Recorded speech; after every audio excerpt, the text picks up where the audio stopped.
ఆయన ప్రజల్లో చైతన్యం తేవడంతో పాటు దాడులు ప్రతిదాడులు చేశారు. ముఖ్యంగా మహారాష్ట్రలో గచ్చిరౌలి ప్రాంతంలో ఆయన 3 సార్లు ఎన్కౌంటర్ తప్పించింది.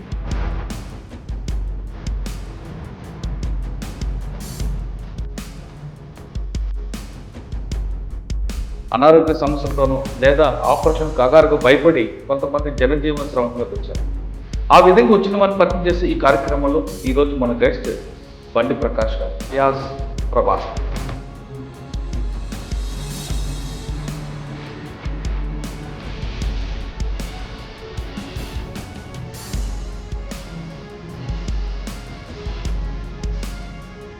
బండి ప్రకాష్ గారు ఎందుకు అడేబాటు పట్టారు? మంచి సింగర్ అనే కార్యక్రమంలో చక్కగా కార్యక్రమంగా పనిచేస్తారు. ఆత్మహత్య వెళ్ళడానికి ప్రధాన కారణం ఏంటంటే ఆ సింగరేల్ ప్రాంతంలో గుండాయిజం బాగుంటుంది, బాధితుల జులుం కూడా ఉంటుంది. తర్వాత అదే టైంలో ఏంటంటే పెద్ద శంకర్ ఎన్కౌంటర్ అయింది.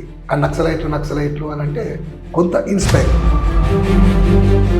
సింగరేల్లో పీపుల్స్ వార్ పార్టీ వీటీ అబ్రహం మీద యాక్షన్ చేసింది. దాన్ని నేనే చేసిన అని చెప్పి పెద్ద ప్రచారం అయింది. ఆ కేసులో ఉన్న వాళ్ళు ఎవ్వరికీ సంబంధం లేదు. నా కోసమే పోలీసులు తిరగడంతో నేను ఖమ్మం వెళ్ళిన. అక్కడ ఉండి అక్కడ పనిచేస్తున్న క్రమంలో అక్కడ అరెస్ట్ అయ్యారు. అరెస్ట్ అయి చేయలేదు. అందరం ఒక సబ్జెక్ట్లో ఉన్న తర్వాత మాకు ఒక అవకాశం వచ్చింది. సబ్జెక్ట్ ఎక్కడికి పారిపోయినాం. ఎలా పారిపోయినా అసలు అంత ఈజీ కాదే. అంటే గోడ దూకి పాడుకోవడం కాదు, గోడ కొట్టలేదు, తలుపు తీసుకొని. అంటే అక్కడ కాంట్రాక్ట్ సిస్టమ్ ద్వారా అన్నం వస్తుంది అన్నట్టు. అది సాయంత్రం వచ్చేదాకా ఆపుకొని అన్నం తిని అది బయటికి ఇవ్వడానికి కోసం తలుపు తీస్తారు కదా, అప్పుడు వాళ్ళని మేమే పట్టుకొని 2 తుపాకులు తీసుకొని వెళ్ళిపోయాం. ఆ చర్చలు అనేది పార్టీకి నష్టం జరిగిందా లాభం జరిగిందా? జనరల్గా ఏంటంటే రాజకీయంగా మేమే విన్ అయినాం. ఎందుకు అనుకున్నప్పుడు ఏంటంటే చర్చలు చేసినప్పుడు భూ సమస్య వచ్చినప్పుడు దాన్ని పరిష్కరించడం సాధ్యం కాదు కనుక చర్చలు ఫెయిల్ అవుతాయి. చర్చలు విఫలమే అనుకోవచ్చు, సఫలం అనుకోవచ్చు. మనం విఫలమే అయినాయి. చర్చల పేరు మీద మా కామ్రేడ్స్ మానాల్లో నిజామాబాద్ జిల్లాలో విషం పెట్టి చంపేసి సభ్యులు కూడా చనిపోయారు. దాంతోనే మేము చర్చల నుంచి వైద్యులు. మహారాష్ట్రలో జరిగిన 2 ఎన్కౌంటర్ వెళ్తాం. తప్పించుకోవడం అంటే నేను తప్పించుకోవడం కాదు, అక్కడున్న దళము గ్రామస్తులు, మేమున్న పిఎల్ ఉంటుంది కదా, ఆ సభ్యులు కూడా ఫైరింగ్ చేసుకుంటూనే వచ్చినాం. ఫైరింగ్ చేయకపోతే తప్పించుకోవడం సాధ్యం కాదు. ఇప్పుడున్న పరిస్థితి వేరు, అప్పుడున్న పరిస్థితి వేరు. ఇప్పుడు ఒకసారి ఫైరింగ్ ఏంటంటే వెళ్ళడం అనుకున్నప్పుడు ఏంటంటే చాలా కష్టం. ప్రభుత్వం పిలిచింది కాబట్టి వచ్చారు. మా ఆరోగ్యాలు బాగలేవు. ఇది లొంగుబాటు అని కూడా అనట్లేదు. అన్నీ సక్రమంగా ఉండి ప్రాణ భయంతో ఆయుధాలు పట్టుకొని తల వంచిన వాళ్ళు లొంగుబాటు అని మేము అనుకుంటున్నాం. ఎందుకంటే ద్రోహం. కానీ మేము అనారోగ్యంతో ఉండి పార్టీ పర్మిషన్తోనే, కానీ ఈరోజు బహిరంగంగా చట్టబద్ధంగా ప్రజల పోరాటంలో భాగస్వామ్యం అనుకుంటాను. పార్టీలుగా 2గా విభేదాలు వచ్చాయని సోనుజీ ఒకటి, దేవ్జీ ఒకటి. వాస్తవం కాదు? వాస్తవమే. అయితే సోను పోయిండు, పోతే పోనీయండి. కానీ సోను చేసిన పని ఏంటిది? ఆయుధాలు ఎత్తుకెళ్ళాడు, మనసును ఆర్గనైజేషన్ చేసి తీసుకెళ్ళాడు. తను పోయి నేనైతే సాయుధ పోరాటాన్ని విరమించుకున్నా, నేను త్యాగానికి సిద్ధంగా లేను, ప్రజల కోసం బహిరంగంగా పనిచేస్తా, ఎవరైనా వచ్చేవాళ్ళు ఉంటే రండి అంటే అయిపోతుంది. హిడ్మా ఎప్పుడైనా మీకు కలిసారా? హిడ్మా నేను 3 years అవుతుంది నేను కలవక. ఎక్కడ ఉంటారా ఎక్కువ? హిడ్మాలంటేనే అక్కడ ఉన్న వాళ్ళందరికీ నమ్మకం. ఎందుకనంటే తను అసలు అక్కడ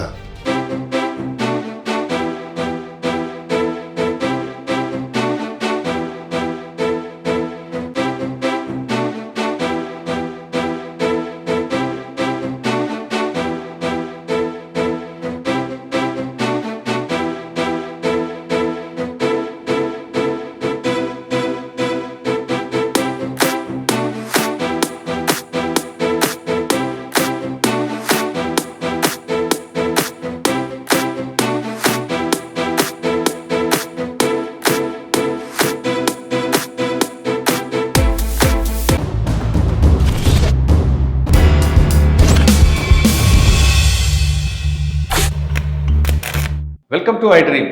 గతంలో గ్రామాల్లో ఉన్న పరిస్థితి ప్రభావంతోనో లేదా సమాజానికి సేవ చేయాలని కొంతమంది యువకులు అడవిబాటు పట్టారు. అడవిబాటు వెళ్ళిన తర్వాత వాళ్ళు ఎండనక వాననక చలనక అడవిలోనే ఉండి బడుగు బలహీన వర్గాలకి పేదలకి ముఖ్యంగా ఆదివాసీల అభివృద్ధి కోసం వాళ్ళు త్యాగాలు చేశారు.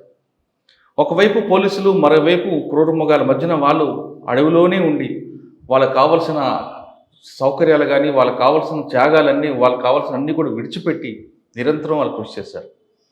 అటువంటి వాళ్ళు కొంతకాలం తర్వాత పార్టీలో విభేదాల మేరకు లేదు అనారోగ్య సమస్యలతోనూ లేదా ఆపరేషన్ కగారుగా భయపడి కొంతమంది జనజీవన స్రవంతిలోకి వచ్చారు.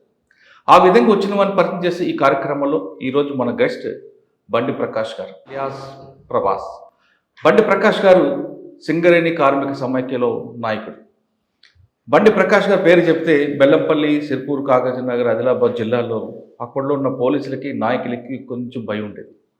ఆయన ప్రజల్లో చైతన్యం తేవడంతో పాటు దాడులు ప్రతిదాడులు చేసేవారు. ముఖ్యంగా మహారాష్ట్రలో గచ్చిరౌలి ప్రాంతంలో ఆయన 3 సార్లు ఎన్కౌంటర్ను తప్పించుకున్న వ్యక్తి. ఆయన ఒక కార్యక్రమం చేస్తే మిలిటరీ ఆపరేషన్ కానీ వ్యూహంలో మాత్రం ముందుంటుంది బండి ప్రకాష్ గారు చెయ్యి. అటువంటి వ్యక్తిని అడిగి ఎందుకు బయటకు వచ్చారు, అంతకాలం త్యాగం చేసిన తర్వాత అనుకున్న లక్ష్యాన్ని సాధించారా లేదా అనే విషయాన్ని అన్నట్టు తెలుసుకుందాం. అన్న నమస్తే. నమస్తే. ముందుగా మీరు దాదాపు 40 సంవత్సరాలు అంటే 15 సంవత్సరాల జైలు జీవితం కాకుండా మిగతా 25 సంవత్సరాల్లో అజ్ఞాతలో ఉండి 40 సంవత్సరాల నుంచి ఈ రోజుకి జనజీవనంలోకి వచ్చినందుకు మీకు నేను చాలా సంతోషంగా స్వాగతం చెబుతున్నాను. మీరు చేసిన త్యాగాలకి ఎవరు దానికి విలువ కట్టలేరు, దానికి చరిత్రలో నిలిచిపోతుంది. దానికి ఇంత ఇలా అలా అని ఉండదు. అటువంటి మీరు మీ వ్యక్తిగత అవసరాలు కానీ మీకున్న అమ్మా నాన్న సంబంధం రక్త సంబంధం కానీ విడిచిపెట్టి కేవలం వర్గ సంబంధమే ముఖ్యమని భావించే మీలాంటి వాళ్ళందరూ కూడా మీరు చేసిన త్యాగాల ఫలితమే ఈరోజు ప్రభుత్వాల కిందకు వచ్చే అనే విషయంలో మాత్రం ఎలాంటి డౌటే లేదు. అలాంటి వారు మీరు దాదాపు 40 సంవత్సరాలు ఉండి 15 సంవత్సరాల జైలు జీవితం గడిపిన మీరు కొంతకాలం బయటకు వచ్చారు. అది 2004 చర్చల సమయంలో. అప్పుడు ఏం జరిగింది, తర్వాత చర్చలో జరిగిన టైంలో మనకి ప్రభుత్వానికి నష్టం జరిగిందా లేదా పార్టీకి లాభం జరిగిందా, లేదా పార్టీకి నష్టం జరిగిందా ప్రభుత్వానికి లాభం జరిగిందా, ఇవన్నీ బ్యారేజ్ చేసుకుని మీరు గచ్చిరోలులో 3 ఎన్కౌంటర్లు ఎలా తప్పించుకున్నారు, 15 సంవత్సరాల జైలు జీవితం ఎలా జరిగింది, ఇప్పుడు ఎందుకు రావాల్సి వచ్చింది అంటే ఒకవైపు పార్టీని మనం లీగలైజ్ చేద్దామనే ఒక తీర్మానం వస్తే సోను లాంటి వాళ్ళు మాత్రం లేదు సాయుధ పోరాటం పక్కన పెడతామంటే దేవిజీల మాత్రం లేదు సాయుధ పోరాటం చేయాల్సిందని 2 వర్గాలుగా విడిపోయిన పార్టీని మీరు ఏ వర్గాన్ని సపోర్ట్ చేశారు, ఏ వర్గంతో వచ్చారు, అన్నిటికన్నా ఇంపార్టెంట్ ఇటీవల కాలంలో వస్తున్న నాయకులందరూ కూడా తుపాకులతోని మిగతా వాళ్ళతో వస్తుంటే మీరుని కొల్లూరు ప్రసాదరావు గారు సింపుల్గా ఎదురు వచ్చి డీజీ గారు సరౌండ్ వెనక వ్యూహం ఏముందనుకోవచ్చు. ఈ ప్రశ్నకు అందరినీ సమాధానం చెప్పే ముందు బండి ప్రకాష్ గారి కుటుంబ నేపథ్యం, బండి ప్రకాష్ గారు ఎందుకు అడవిబాటు పట్టారు, మంచి సింగరేణి కార్మికులు చక్కగా కార్మికుడిగా పనిచేస్తారు మీరు? పార్టీలోకి వెళ్ళడానికి ప్రధాన కారణం ఏంటంటే మా సింగరేణి ప్రాంతంలో గుండాయిజం బాగుంటుంది, తర్వాత బాయిదారుల జులుం కూడా ఉంటుంది. ఇది మా కళ్ళ ముంగట ఎప్పుడు కనబడతా ఉంటుంది. ఏంటి గుండాయిజం ఉండు బాయిదారుల జులుం. గుండాయిజం అప్పుడులో ఉంటుందా? ఉంది, చాలా గుండాయిజం ఉంది. తర్వాత అదే టైంలో ఏంటంటే పెద్ద శంకర్ ఎన్కౌంటర్ అయింది 92లో 82లో. ఆ తర్వాత ఏంటంటే మొత్తం పోస్టర్స్ వేసిండ్రు. అప్పటికి మాకు పార్టీ సంబంధం లేదు, కానీ నక్సలైట్లు అని అంటే కొంత ఇన్స్పైర్ మేము కూడా అట్లయితే ఇక్కడ గుండాల మీద దాడులు చేయొచ్చు అంటే మీ ప్రధానంగా పార్టీ వెళ్ళడానికి గుండాయిజము బాయిదారుల జులుం. అయితే ప్రేరణ మాత్రం పెద్ద శంకర్ గజ్జల గంగారం యొక్క అమరత్వమే. ఆ రెండింటితో ప్రేరణ చెంది మేము పార్టీలోకి పోవాలని చెప్పి వెళ్ళడం జరిగింది. అంటే ఏ సంవత్సరం లేరండి? నేను 84లో సిరిపూర్ దళంలోకి వెళ్ళాను. ఇదే కొల్లూరు ప్రసాదరావు గారు కమాండర్గా ఉన్నాడు, నేను దళ సభ్యుడిగా పోయినాను. అని పార్టీలోకి వెళ్తున్నప్పుడు మీరు ఒక కుటుంబం అమ్మ నాన్న భార్య పిల్లలు ఎంత ఉంది కదా, పార్టీకి వెళ్తామని విషయం వాళ్ళకి చెప్పి వెళ్ళారా, లేదు ఆ భావజాలకు లేదో ఆ గుండాజీ అరికట్టాలనో తుపాకీ పట్టుకోవాలనో తిరుగుతూ వెళ్ళారా? నేను భావజాలంతోనే వెళ్ళిన, ఇంట్లో ఎవరికి చెప్పలేదు. పార్టీలోకి వెళ్ళాలి, ప్రజల కోసం పనిచేయాలి అనే ఉద్దేశంతో పోవడం జరిగింది. కానీ వెళ్ళారు, కానీ మన కుటుంబాన్ని పక్కన పెట్టి వాళ్ళకి వేధింపులు గురి చేస్తున్న విధంగా ఉంచి వెళ్ళడం ఎంతవరకు బాగా అనుకోవచ్చు? ఇప్పుడు సమాజం మారితే మన కుటుంబం కూడా మారుతుంది కదా.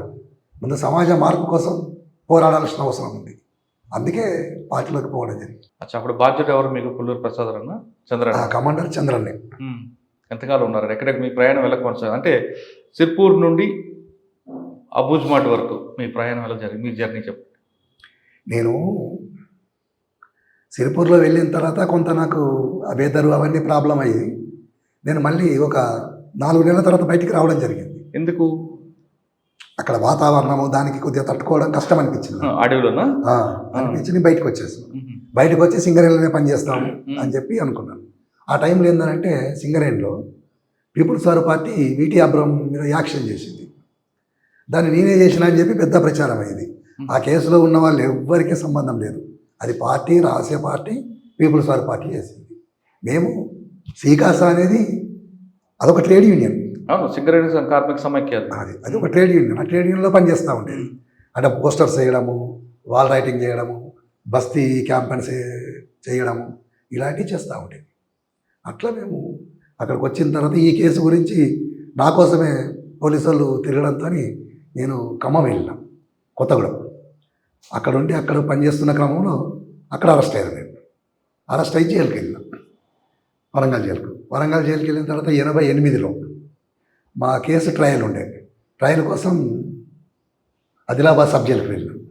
అదే కేసులో కామ్రేడ్ ఎండి ఉషన్ కూడా అరెస్ట్ అయ్యి నిజామాబాద్ జైల్లో ఉన్నాడు. ఎవరు? ఎండి ఉషన్. తను కూడా ఏంటంటే ట్రయల్కి వచ్చిండు అక్కడికి. తర్వాత కరీంనగర్ జైల్లో మున్యవరత్నయ్య ఉన్నాడు. తర్వాత హైదరాబాద్లో రామ్నగర్ కుట్ర కేసులో అరెస్ట్ అయ్యి కామ్రేడ్ శ్యామన్ ఉన్నాడు, అంటే నల్లాద్రి.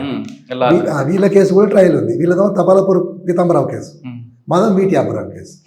అట్లా మేము అందరం ఒక సబ్ జైల్లో ఉన్న తర్వాత మాకు ఒక అవకాశం వచ్చింది. సబ్ జైలుకి వెళ్ళి పారిపోయినాం మేము నలుగురు. ఏ జైలు నుంచి? ఆదిలాబాద్ సబ్ జైలు నుంచి పారిపోయారు. అంటే పోలీసు ఉంటారు కదా, జైలు వార్డు ఉన్నారు, అందరూ ఉన్నారు. ఇక మా రాష్ట్ర కార్యదర్శి ఉన్నాడు కదా అక్కడ ప్లాన్ చేయడానికి. అట్లా ఎలా పారిపోయారు అసలు? అది అంత ఈజీ కాదే. అంటే గోడ దూకి పాడిపోవడం కాదు, గోడ కొట్టలేదు, తలుపు తీసుకొని. అంటే అక్కడ కాంట్రాక్ట్ సిస్టమ్ ద్వారా అన్నం వస్తుంది అన్నట్టు. అది సాయంత్రం వచ్చేదాకా ఆపుకొని అన్నం తిని అది బయటికి ఇవ్వడానికి కోసం తలుపు తీస్తారు కదా, అప్పుడు వాళ్ళని మేమే పట్టుకొని 2 తుపాకులు తీసుకొని వెళ్ళిపోయాం. ఎంతమంది? నలుగురం. ఆదిలాబాద్ జైలు పారిపోకముందు మీరు వరంగల్ జైల్లో ఉన్నారు. వరంగల్ జైల్లో కూడా హంగర్ స్ట్రైక్ చేయడానికి ఆ జైలు అంటే ఖైదీల సమస్యలు కదా, అట్లేం లేదు. అక్కడ నాయకులు ఉన్నారు, చాలా పెద్ద పెద్ద నాయకులు ఉన్నారు.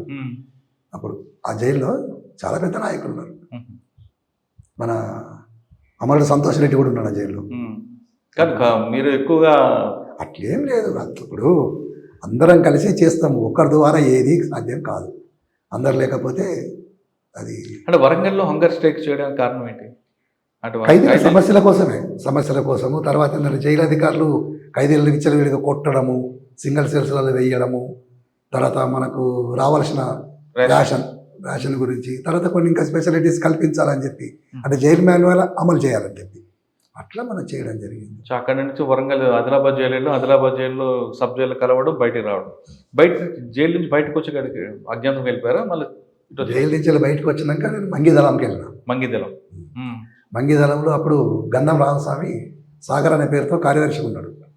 అతను ఎఫ్ఎల్సి మెంబర్ కూడా.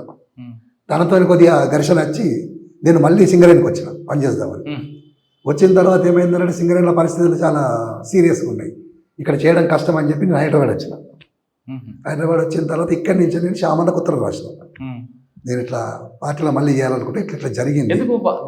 వెళ్ళారు వచ్చారు సింగరేణిలో పని చేయాలనే ఉంది, కానీ అక్కడ సింగరేణి కాడికి వచ్చే వారికి ఏంటంటే పరిస్థితులు సీరియస్గా ఉండడం, అనుకూలంగా లేకపోవడం, దాంతో తర్వాత అక్కడ ఉన్న నాయకులు కలవకపోవడము, దాంతో ఏంటంటే ఇక్కడికి హైదరాబాద్ వచ్చినాడు. అప్పుడు ఏంటంటే శ్యామన్నకు ఉత్తరం రాస్తే తర్వాత ఏంటంటే మన వరంగల్ జిల్లా కార్యదర్శి ఉన్నాడు కదా గుండెబేన అంజన్న, పున్నం చంద్ర పేరుతో పనిచేసి, అతను వచ్చి కలిసిండు నాకు. కలిసి ఏపీటీ పెట్టిండు, పోవాలని చెప్పి అనుకున్నాం. అప్పటికి ఒక అతనిది మ్యారేజ్ చేయాలని చెప్పిండు. అతను మ్యారేజ్ చేసి నేను పోయి షెల్టర్లో పడుకున్నా. అక్కడ అతను ఆటో స్టాండ్ కాడ ఏదో గొడవ అయితే, సికింద్రాబాద్ మన సంగీత థియేటర్ దగ్గర గొడవ అయితే అతను పోలీసులు పట్టుకుంటే అతను తీసుకొచ్చి నన్ను పట్టించాడు. అట్లా నేను నగర టాస్క్ ఫోర్స్ పోలీసులు నన్ను పట్టుకున్నారు. పట్టుకొని అప్పుడు చెంచల్ కూడా జైలు పంపారు. అట్లా కంటిన్యూ 12 సంవత్సరాలు జైల్లో ఉన్నా. 12 సంవత్సరాలు ఇక్కడ జైల్లో. మంగిదళం పనిచేస్తున్న టైంలో దాడులు, ప్రతిదాడులు జరిగాయి. అదే టైంలో వరంగల్ ఆర్కే కూడా ఒక ఎన్కౌంటర్ చనిపోతారు. అంటే అప్పుడు నేను లేదు. లేరా? వరంగల్ ఆర్కే కానీ సిర్పూరు డిఎస్పీ ఆఫీస్ మీద దాడి అప్పుడు కూడా నేను లేదు. అచ్చా. మన ఈయన ఉన్నారు కదా, ఆయన పేరు పాల్వాయి పురుషోత్తం గారి మీద అటాక్, అప్పుడు కూడా లేదు నేను. అదంతా బయటకు వచ్చాక. అది ఓకే. మళ్ళీ ఇక్కడికి వచ్చారు, 12 సంవత్సరాలు జైలు జీవితం. ఎలా గడిచిందన్న మీ జైలు జీవితం? అంటే చెంచలగూడ జైలు. చెంచలగూడ జైల్లో బాగానే ఉంది. స్ట్రైకులు చేసేది మాకు, అంటే మాన్యువల్ అమలు చేయడం కోసం ఖైదీల సమస్యల మీద అట్లా కొన్ని జైలు అధికారులు కూడా కల్పించారు. కానీ జైల్లో ఉన్నప్పుడు అమ్మా నాన్న ఎప్పుడు వచ్చారా? రాలేదు. మీకు మర్చిపోయారా వాళ్ళు? అమ్మ నాన్న రాలేదు, తమ్ముడు వచ్చేవాడు. తమ్ముడు వస్తే ఒకసారి తమ్ముడిని మాయం చేసిండ్రు. అట్లా ఇక అతను కూడా రావడం బంద్ అయిపోయింది తర్వాత. అయ్యో. ఎప్పుడైనా అనిపించింది జైల్లో నేను ఎందుకు వచ్చాను, లక్ష్యం ఏంటి, అట్లేం నేను తీసుకున్నారు దారి ఎటు వెళ్తుంది అని? జైల్లోకి వెళ్ళి ఎప్పుడు బయటికి వెళ్తా, ఎప్పుడు ప్రజల కోసం పనిచేయాలి, ఎప్పుడు అడవిలోకి వెళ్ళాలి, ఇదే ఆలోచన తప్ప ఇంక వేరే ఏం లేదు. అంటే జైల్లో ఉదయం 6 గంటల నుంచి సాయంత్రం 6 గంటల వరకు ఈ ఆలోచన ఉంటుంది అన్న. కాదని నేను మన లక్ష్యం వైపు వెళ్తుంది. కానీ 6 గంటలకి లాకప్ అయిన తర్వాత మనకి గతం చదువుకోవడము, వార్తలు వినడము, ప్రొద్దున లేవగానే లాకప్ తీయగానే బయటకు వస్తాం. బయటకు వచ్చి ప్రేయర్ చేస్తాం. తర్వాత కాలకృత్యాలు పెట్టి తీసుకున్న తర్వాత బియ్యం ఏరడము, వంట చేసే వాళ్ళు వంట చేస్తారు, పేపర్లు వస్తాయి, పేపర్లు చదవడము, పేపర్లు చదివిన తర్వాత రోజు క్లాస్ ఉంటుంది, పొలిటికల్ క్లాస్. ఆ పొలిటికల్ క్లాస్ వింటాము. తర్వాత 12 గంటలకు మళ్ళీ భోజనం వస్తుంది. 2 గంటల వరకు మళ్ళీ చదువుకోవడము, రాసుకోవడము, అంటే చదువు రాని వాళ్ళు రాసుకోవడము, చదివి వచ్చిన వాళ్ళు చదువుకోవడము. 4 గంటలకు వాలీబాల్ ఆడుకోవడము. 4 అయిపోయిన తర్వాత 5 గంటలకు అన్నం తినడము.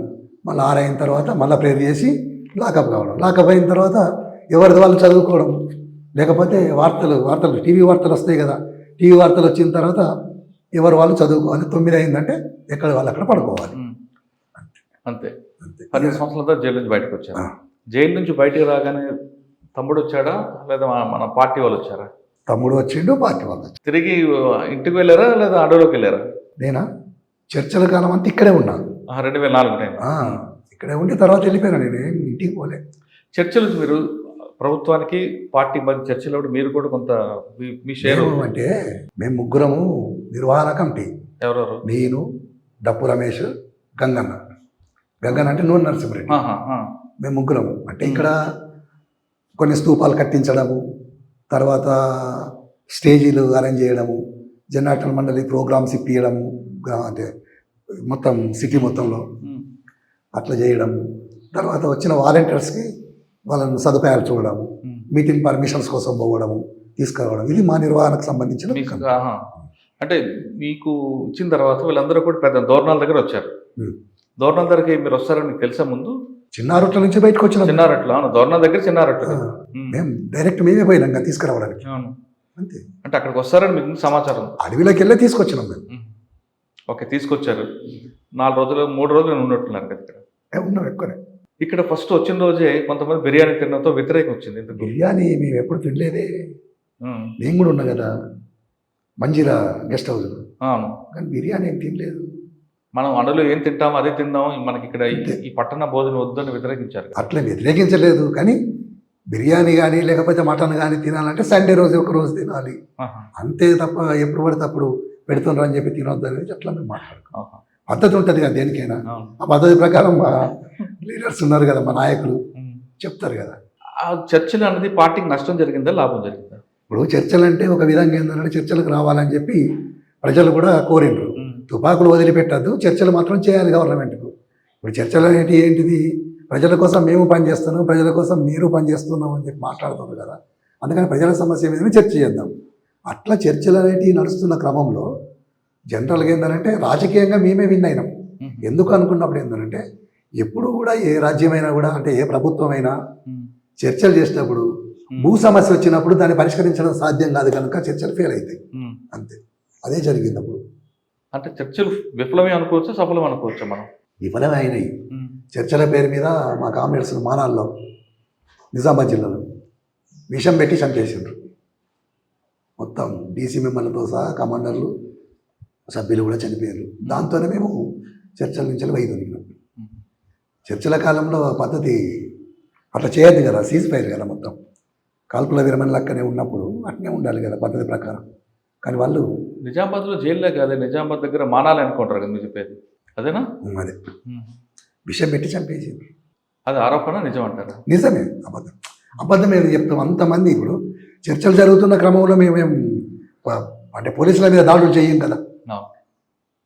అంతమంది డీసీ కామ్రేడ్స్, కమాండర్స్, సభ్యులు అందరూ అంటే చనిపోయారు. ఇంకోవైపు మీరన్నారు, ఒకవైపు చర్చల సమయంలోనే నల్లమల్ల ప్రాంతంలో మీరు ప్రభుత్వ ఆస్తులు కూడా దగ్ధం చేశారు కదా. చేయలేదు. టెలిఫోన్ ఎక్స్చేంజ్ ఉంటుంది, ఒక ఎస్ఐని మర్డర్ చంపలేదు. అదంతా తప్పుడు ఆరోపణలు, అది తప్పుడు ప్రచారమే. చర్చల వల్ల మనకు నష్టం జరిగిందంటారు పార్టీకి. అంటే చర్చలలో రాజకీయంగా విన్ అయినాం. అది కాకపోతే ఏంటంటే మిలిటరీ పరంగా నష్టం జరిగింది మాకు. స్ట్రెంగ్త్ అయ్యారు కదా, మిలిటరీ పరంగా స్ట్రెంగ్త్ అయ్యారు కదా మీరు, గ్రామాల్లోకి వచ్చారు. గ్రామాల్లోకి వచ్చినాము, ప్రజల్ని కలవడము, ప్రజలతో సంబంధాలు ఏర్పాటు చేసుకోవడము, నిర్మాణాలు చేయడం ఇలాంటివి చేసినాం. కానీ మేము మిలిటరీ పరంగా ఏమైందంటే దాడులకు సంబంధించి ముందు ప్రిపేర్ కాలేదు. ఎందుకంటే ఎప్పుడైనా కూడా రాజ్యం ఏం చేస్తుంది, చర్చలు అయిపోయిన వెంటనే దాడి చేస్తుంది. ఆ దాడి తిరిగి తిప్పి కొట్టడం కోసం అట్లా మేము చేయలేకపోయినాం అన్నట్టు, అట్లా నష్టపోయినాం. చర్చల వల్ల రాజకీయంగా లబ్ధి పొందాం కానీ మిలిటరీ పరంగా నష్టపోయారు పార్టీ. తర్వాత మీ ప్రయాణం అక్కడ వరకు వెళ్ళింది? తెలంగాణకి వెళ్ళినాం, దండకారణ్యం పోయినాం. ఇలా ఆదిలాబాద్, చంద్రాపూర్, గచ్చిరోడ్ మీద వెళ్ళారా? లేదు, చెర్ల నుంచి పూసుగొప్ప నుంచి వెళ్ళి పూజారి కాంకేరు అక్కడికి పోయి మన జంపన్నం కలిసిన. అప్పుడు జంపన్న స్టేట్ కార్యదర్శి కదా, జంపన్నం కలిసిన. ఆ తర్వాత వాళ్ళు మీటింగ్ చేసుకున్నారు, నన్ను ఆదిలాబాద్కి బదిలీ చేశారు. ఆదిలాబాద్కి మళ్ళీ చంద్రన్న ఉన్నాడు, చంద్రన్న మేమందరం ఆదిలాబాద్కు. ఓకే, ఆదిలాబాద్ లేక అప్పటికే మీకు సుధాకర్ అలియా సత్వాజీ కూడా ఉన్నట్టున్నారు కదా. సత్వాజీ సుధాకర్ లేడు ఆదిలాబాద్లో లేడు. ఆయన డీకేలో ఎస్ఎంసీ మెంబర్ కదా, మిలిటరీ. సార్, ఆదిలాబాద్కి వచ్చాక మీ కార్యక్రమాలు ఏంటి? ఆదిలాబాద్కి వచ్చిన తర్వాత నా కార్యక్రమం ఏంటంటే, నేను ఫస్ట్ ప్రజలతో సంబంధాలు ఏర్పాటు చేసుకోవడం, తర్వాత గ్రామాల మీద, మొత్తం గ్రామాల మీద పట్టు, తర్వాత ఫారెస్ట్ మీద, దారుల మీద ఇలాంటి పట్టు సంపాదించడం కోసం. ఎందుకంటే చాలా సంవత్సరాలు దానికి దూరంగా ఉన్నా కనుక అట్లా నేను అక్కడికి వచ్చినప్పుడు భాస్కర్లో డీసీ మెంబర్గా, కార్యదర్శిగా దానికి చంద్రన్నే ఉన్నాడు అప్పటికి. చేసిన తర్వాత మేము 2007లో తెలంగాణ రాష్ట్ర కమిటీ, అంటే తెలంగాణ అంటే ఉత్తర తెలంగాణ సబ్ జోనల్ కమిటీకి సంబంధించి మీటింగ్ జరిగింది. మీటింగ్ అంటే మహాసభనే జరిగింది.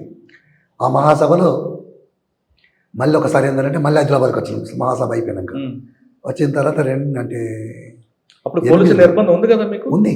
ఎలా వచ్చారు మరి? అడవిలోకి వెళ్ళి వస్తూ ఉంటాం, పోతూ ఉంటాం. అంతా మరి లారీలు, బస్సులు వాడం కదా, నడిచిపోవడమే కనుక అడవిలోకి వెళ్ళే కదా. అట్లా మహారాష్ట్ర నుంచి వచ్చేవాళ్ళం. తర్వాత 2008లో ఆదిలాబాద్ జిల్లా రద్దు చేయడం జరిగింది. రద్దు చేసినప్పుడు నేను ఖమ్మం జిల్లాలో ఉన్నాను. అంటే ఆదిలాబాద్ జిల్లాకు ఖమ్మం జిల్లాకు వెళ్ళకముందు ఆదిలాబాద్ జిల్లా చాలా కాలం పని, అంటే 2004 నుంచి 2007 వరకు ఆదిలాబాద్ ఉన్నారు. 7 వరకు అంటే నేను తక్కువ కాలమే ఉన్నా. సరే, ఎంతకాలం ఉన్నా మీరు అనుకున్న లక్ష్యం సాధించారా? గ్రామాల్లోకి వెళ్ళడం, చేసాం. ఏ గ్రామాల్లో ఎక్కువ పట్టు సాధించారు? బంగీలు అన్ని గ్రామాలు తిరిగినాం దాదాపుగా. ఇప్పుడు అన్ని రోడ్స్ అవన్నీ అయినాయి, కానీ అంతకుముందు అవన్నీ లేకుండే కదా. రోజు ఉదయం లేచి నడటం వల్ల మీకు ఆరోగ్య సమస్యలు రాలేదా? అప్పుడైతే రాలేదు. ఇప్పుడు సమస్య ఏంటంటే ఇక్కడికి వచ్చిన తర్వాత ఆరోగ్యం చెక్ చేయించుకుందామని యశోదకి వెళ్ళినా. రోజుకి ఒక ఏరియాలో ఏరియాకి వెళ్ళాలనుకోండి, మీరు రోజుకి ఎన్ని కిలోమీటర్లు నడుస్తుంటారు? రోజుగా గంటకు 4 కిలోమీటర్లు ఫస్ట్, తర్వాత గంటకు 3 కిలోమీటర్లు అవుతుంది.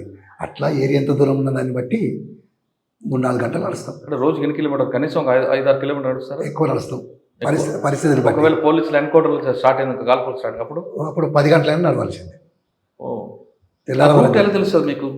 అడవిలో రూట్ ఎలా తెలుస్తుంది? ఎటు వెళ్తాం, ఎటు వస్తాం అనేది? ఇక దాని మీద గ్రిప్ సంపాదించాలి. అందుకే నేను అన్నా కదా, దాని మీద గ్రిప్ సంపాదించడం కోసమే నేను అట్లా అక్కడ భాస్కర్తో పాటు ఉండేవాడిని.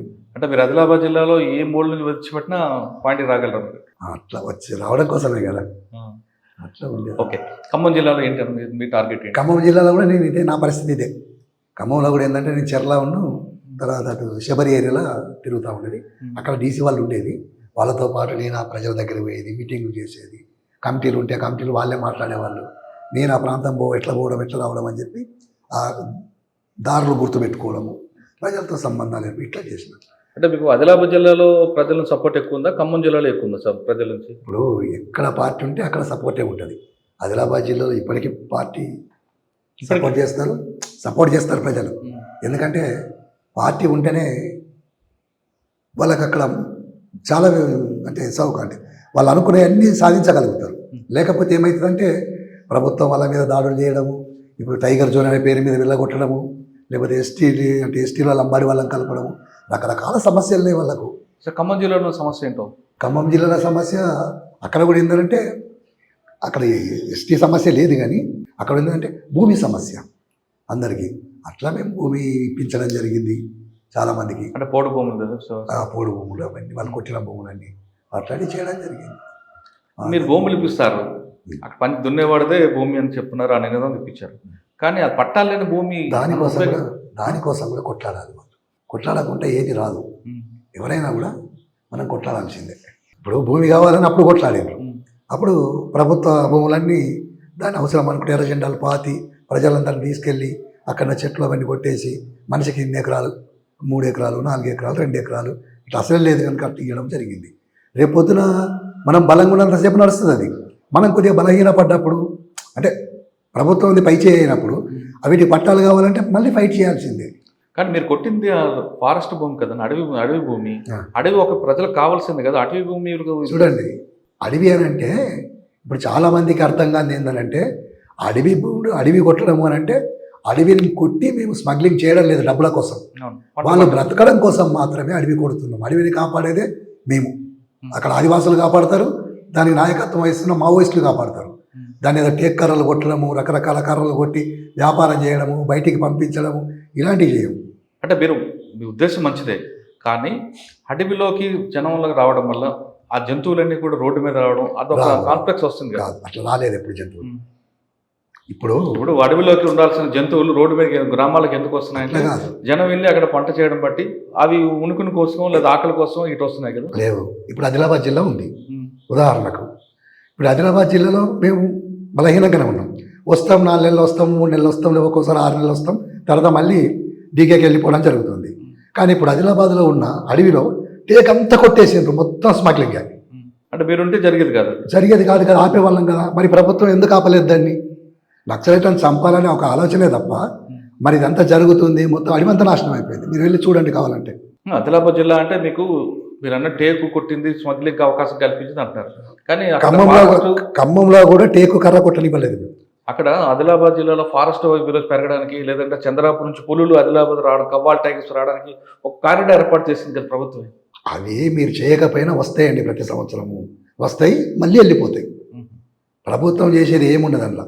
అవి వస్తాయి కనుక దాని రూట్లో దాని నీళ్లు కావాలని చెప్పి చిన్న చిన్న మడుగులు లాంటివి తయారు చేయడము, ఇలాంటివి చేసారు. తర్వాత కెమెరాస్ పెట్టిర్రు, ఇవి వస్తున్నాయి ఇవి పోతున్నాయి ఇక్కడి నుంచి వెళ్ళి. ప్రధానంగా కెమెరాస్లలో మేము కూడా పడతాం కనుక దాడులు కూడా చేస్తాం. ప్రధానం అదే వాళ్ళ ఆలోచన. అలాగా జరిగిందా సార్? ఆదిలాబాద్ జిల్లాలో, ఖమ్మం జిల్లాలో మీకు సవాల్ ఇచ్చిన పోలీస్ ఆఫీసర్ ఎవరు? అట్లా నాకు అంటే పార్టీకి ఆయన వల్ల నష్టం జరుగుతుంది ఎప్పుడైనా మీరు భావించారా? అట్లేం నష్టం అంటే ఇప్పుడు రకరకాల పద్ధతులలో ప్రజల్ని చైతన్యపరుస్తారు వాళ్ళు కూడా. అవి మీకు అంటే ప్రభుత్వ పథకాలు వస్తాయి, నక్సలైట్లు పోతే రావు, అందుకని మీరు పోవద్దు అక్కడికి. మీ అంటే వీళ్ళు దాన్ని ఏమంటారు, సిఆర్పిఎఫ్ వాళ్ళు కూడా ప్రోగ్రామ్స్ తీసుకొని బట్టలు పంచి పెడతారు, తర్వాత గిన్నెలు పంచి పెడతారు, రకరకాలవి పంచి పెడతా ఉంటారు. అంటే మేము మంచి పని చేస్తున్నామని. కానీ మంచి పని చేసేది ఏం లేదు. అంటే వీయడం మంచిదే కావచ్చు, కానీ వాళ్ళు అట్లా చేసి అక్కడి నుంచి ఆ భూములకి వెళ్ళగొట్టడమే, ఇంకేముండదు చివరికి. సరే, అటువంటి పథకాల వల్ల కొంతమంది యువత పార్టీ వైపు రాలేదు అన్నదానికి వాస్తవం కాదు. అట్లేం కాదు, అట్లా మనం చెప్పలేము. కానీ మీరు చాలా కాలం చూశారు కదా, ఒకప్పుడు పార్టీలోకి వచ్చేవాళ్ళు చదువుకునే వాళ్ళు, సమాజ స్పృహ ఉన్న వాళ్ళు వచ్చేవారు. అటువంటి నాలెడ్జ్ ఉన్న వాళ్ళు క్రమేపీ తగ్గిపోతున్న కారణం అనుకోవచ్చు. కారణం ఏంటంటే పట్టణాలలో ఆర్గనైజేషన్ లేదు, బలహీనపడ్డది. మొత్తానికి లేదు, బలహీనపడడం అనే దానికంటే మొత్తానికి లేదు. తర్వాత మైదాన ప్రాంతాల్లో కూడా బలంగా లేము. దాంతో ఏమైందంటే మొత్తం అడవి ప్రాంతానికి నెట్టబడి ఆదివాసులలో బలంగా ఉండగలేదు. అందుకని బయట నుండి రాకపోవడం అనేది కూడా పెద్ద సమస్య. అది అంటే మైదాన ప్రాంతంలో, పట్టణ ప్రాంతాల్లో ఆర్గనైజేషన్ లేకపోవడం కారణం ఏంటి? నిర్బంధం ద్వారా అట్లా జరిగింది. నిర్బంధం అనుకోవచ్చా, లేదంటే కుల సంఘాలు రావడం, తర్వాత ప్రజలు చైతన్యవంతులు రావడం, లేదా సమాజంలో వచ్చిన మార్పులు మీరు గమనించుకోవడం అనుకోవచ్చు? అట్లే కాదు, నిర్బంధం ఒకటి ప్రధానంగా, తర్వాత కుల సంఘాలను కూడా అవి కూడా కొంత కారణమే. కానీ అదొకటే కాకుండా మీరు ఎంచుకున్న లైన్ సమాజంలో, ఇప్పుడు మీరు మైదాన ప్రాంతానికి, అటవీ ప్రాంతానికి, గ్రామీణ ప్రాంతం 3 ప్రాంతాలు విభజించండి. అటవీ ప్రాంతంలోని సమస్యను మీరు గొంతెత్తుతున్నారు కాబట్టి ప్రజలు మీకు సపోర్ట్ చేస్తున్నారు. కానీ గ్రామీణ ప్రాంతంలో ఆ సమస్యలు వేరే సమస్యలు, మైదాన ప్రాంతం తీసుకుంటే సమస్య ఇంకో రూపంలో ఉంది. అది అది గుర్తించడంలో మీరు విఫలమయ్యారనుకోవచ్చు కదా. అంటే అక్కడ ఆర్గనైజేషన్ చేయడానికే మా వాళ్ళు ప్రత్యేకంగా లేరు. గుర్తించడం అని కాకుండా అక్కడి నుంచి ఆ నిర్బంధ పరిస్థితులలో మొత్తానికి ఖాళీ చేసిన పరిస్థితి ఏర్పడ్డది. అట్లా అక్కడే ఉంటే స్థానికంగా ఉంటేనేమో వాటిని గుర్తించగలుగుతాం, దానికి అనుగుణంగా ఎత్తగడలు రూపొందించగలుగుతాం. కానీ అక్కడి నుంచి వెళ్ళి మొత్తానికి వెళ్ళిపోవడం జరిగింది కనుక అది సమస్య. అంటే నిర్బంధం అంటారు. నిర్బంధమే. అంతే, నిర్బంధం ఉండి కూడా మన పార్టీ పనిచేయాలి కదా. చెయ్యాలి కానీ నీకు మొదటి నుంచి ఆలోచన ఉండి అక్కడి నుంచి వెళ్ళి రిక్రూట్ వచ్చినప్పుడు యువత చదువుకున్న వాళ్ళు కావచ్చు, లేకపోతే కార్మిక వర్గం నుంచి కావచ్చు, మధ్యతరగతి నుంచి వస్తే మనం అక్కడ చేయడానికి ప్రయత్నం చేస్తాం. కానీ అది ఆ రిక్రూట్ తగ్గింది లేదు. అది మీరు అనుకుంటున్నారు. కానీ మీ మీ జనరేషన్లో అంటే మీ తరంలో వాళ్ళందరూ కూడా సమాజ స్పృహతో వచ్చిన వాళ్ళు, ఇప్పుడు వచ్చిన వాళ్ళు స్వార్థంతో వచ్చిన వాళ్ళు. నాకు అది మీరు కనిపెట్టారా లేదా? స్వార్థంతో వస్తే ఎంతకాలం ఉంటారండి? కొద్ది కాలం ఉంటారు, వెళ్ళిపోతారు. అంటే ఆ మార్పుని మీరు గుర్తించారా? గుర్తిస్తాం కానీ వాళ్ళు అట్లాంటి వాళ్ళు ఎక్కువ కాలం ఉండరు పార్టీలో. దానికే కదా ఇప్పుడు మీరు అంటే అనుకోండి, కొన్ని సంవత్సరాల పాటుగా అడవిలో ఉన్నారు, తిండి లేదు, తిప్పలు లేకుండా నడిచి ఉంటుంది. ఇప్పుడు యువత అలా లేదు. వాళ్ళకి డ్రగ్స్కి వేరే వేరే విలాసాలకు అలవాటు పడ్డారు. సెల్ ఫోన్ ఉండాలి, కరెంట్ ఉండాలి, ఏసీలు ఉండాలి. ఇటువంటి మారుతున్న జనరేషన్కి అందరూ కాదు, కొంతమంది మీకు వాళ్ళు ఎందుకు రక్త సంబంధం కన్నా వర్గ సంబంధం గొప్పదని నమ్ముతారు అనుకుంటున్నారు? ఇప్పుడు దాన్ని వర్గ సంబంధం మీ తరం వేరేనా? మీ తరం త్యాగాలు చేశారు. మా తరం అయినా ఇప్పుడైనా కూడా త్యాగం చేయాల్సింది ఎవరైనా చేయాల్సింది. లేకపోతే ఈ సమాజం అయితే మారదు. ఈ సమాజం మారాలి, అందరూ సమానంగా బ్రతకాలి అనుకున్నప్పుడు ఈ సమాజ మార్పు కోసం కొట్లాడాల్సిందే. మీరు చెప్పింది కరెక్టే. కానీ అటువంటి స్వార్థపరం ఉంది కదా ఇప్పుడు. ఉంటుంది. ఇప్పుడు స్వార్థాన్ని పెంచి పోషించేదే ఈ రాజ్యం పెంచి పోషిస్తుంది. అట్లా ప్రజలు అంటే అట్లున్న యువతను కూడా అదే అటువైపే మలుస్తుంది. దానికి అనుగుణంగా అంటే దానికి వ్యతిరేకిస్తూ మనం చెప్పాల్సిన అవసరం ఉంది. ఆ చెప్పడంలో మాది లోపం జరిగింది. అంటే పార్టీ సిద్ధాంతం కూడా గతంలో తుపాకీ పట్టుకొని ప్రజల చైతన్యపరచాలని ఎక్కడ లేదు.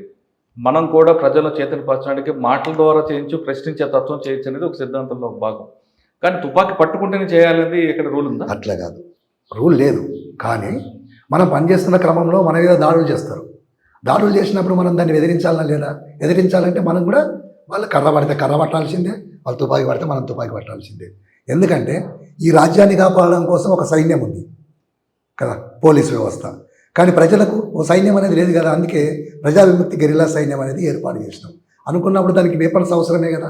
వెపన్స్ లేకపోతే ఇప్పుడు మేమైతే జీతాలు తీసుకోవడం లేదు, ప్రజలు పెట్టింది తింటున్నాం, ప్రజల కోసమే పోరాడుతున్నాం. అవసరం అనుకుంటే వాళ్ళ కోసం చస్తున్నాం. అంతేగాని మేమైతే కిరాయి హంతకుల్లాగా అయితే పనిచేస్తున్నాం కదా. ఈ వ్యవస్థలో రాజ్యము ప్రతి ఒక్కరిని కిరాయి పోలీసు లాగానే తయారు చేసింది కదా. చేసిందా లేదా మీరు చెప్పండి. ఇప్పుడు ఒక మంచి అంటే మీరు అడిగిన కనుక నేను చెప్తున్నాను, బాధ్యత గల ఉద్యోగం, అది బాధ్యతాయుతమైన ఉద్యోగం. ఆ ఉద్యోగాన్ని వాళ్ళు బాధ్యతగా చేయనిస్తలేరు. చేయలేకుండా ఏం చేస్తారు? మంత్రులు, ఎమ్మెల్యేలు వాళ్ళ స్వార్థం కోసం వాళ్ళు వాడుకుంటున్నారు. వాళ్ళు ఒకవేళ ఇది అన్యాయం అని తెలిసినా ఏమీ చేయలేని పరిస్థితి చేస్తే వాళ్ళ మీదనే పనిష్మెంట్లు అంటారు, ట్రాన్స్ఫర్లు అంటారు, ఇంకేదో డిమోట్లు అంటారు, ఏదో చేస్తారు. అందుకని వాళ్ళు ఏం చేస్తారు? ఈ బాధలను భరించలేక రాజ్యం చెప్పినట్టే వింటారు. మేము పోలీసులను వ్యతిరేకించాలి పోరాటం. మీరు ఇప్పటికే నమ్ముతారా? బుల్లెట్ ద్వారా వస్తుంది అనుకుంటారా, బ్యాలెట్ ద్వారా వస్తుంది అనుకుంటారా? బ్యాలెట్ ద్వారా అయితే రాజ్యం అయితే రాదండి, అది ఫ్యాక్ట్. ఎందుకనంటే ఇప్పుడు ఈ సమాజం మారుతుందనేది అయితే మీకు నమ్మకం ఉందా? నాకైతే సమాజం మారుతుందని నమ్మకం ఉంది. నమ్మే వాళ్ళు నేను కూడా ఒకరిని. మీరు ఆలోచించండి. అంటే 40 సంవత్సరాల లోపల నుంచి బయటకు వచ్చారు, తిరిగారు, హైదరాబాద్ తిరగలేం కదని. ఇప్పుడు ఇదంతా అభివృద్ధి అని చెప్తున్నారు కానీ ఏమో అభివృద్ధి కాదు. అది ఎవరికి దృష్టిలో అభివృద్ధి అంటే ఏంటి?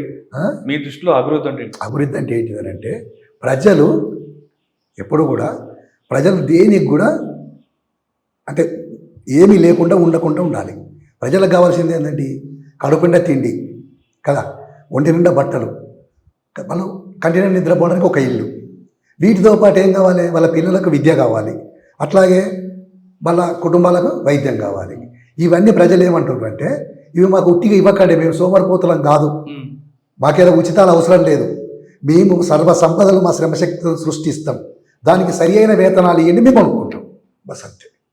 ఆ పని చేస్తే అయిపోతుంది. ఉచితాలు ఎందుకు? ప్రజల్ని సోమరిపోతులు చేసేది ఎవరు? ఈ రాజ్యం కాదా? ఇప్పుడు మీరు చెప్పారు, ప్రశ్న గుర్తించుకున్నారు కదా సమస్య.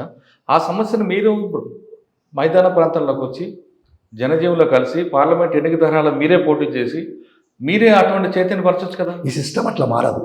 డైరెక్ట్ తుపాకీ తీసుకుపోయి పట్టుకుని అడవులు ఉండే కాదు బదులు కాదు డైరెక్ట్ తీసుకుపోయి ప్రధానమంత్రి పదవి ఇచ్చినా కూడా ఈ సిస్టమ్ మారది.